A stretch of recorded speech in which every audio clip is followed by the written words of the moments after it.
Hey, I wanted to do a quick video on my understanding of head spacing uh, with a progressive press. So this is an RCBS standard die. This is a sizing die for 223 Remington. This is a number 10 RCBS shell holder for 223 Remington.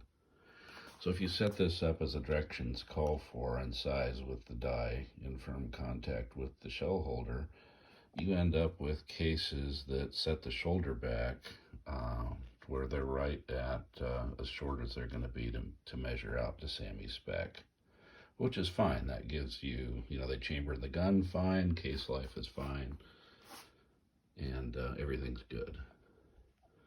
Now if you take this shell holder and you measure between the surface that the die hits and the surface that acts on the case head to push it into the die, I come up with 0.125 of an inch.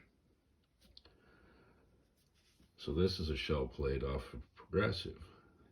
Now if I take that same measurement from the top of the plate where the die would hit and the area that acts on the case head to push it into the die, I come up with 0.118 of an inch. So there's 7 thousandths basically, if you a difference between the two of them. But if you set this die up on this shell plate, unless I miss something, it will push the case 7 thousandths deeper into the die than it did when I was using, if I were using just the regular single stage shell holder.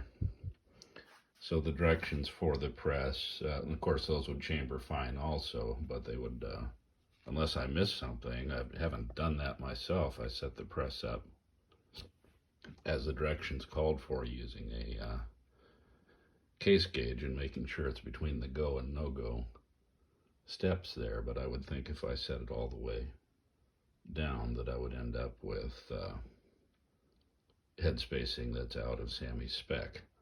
Unless I miss something, that's my understanding. I'm not really going to set my press up with to try it, but I think I would end up with 7 thousandths more head space if I ran the die all the way down onto the shell plate. With this particular shell plate and this particular press, I'm sure other brands are different.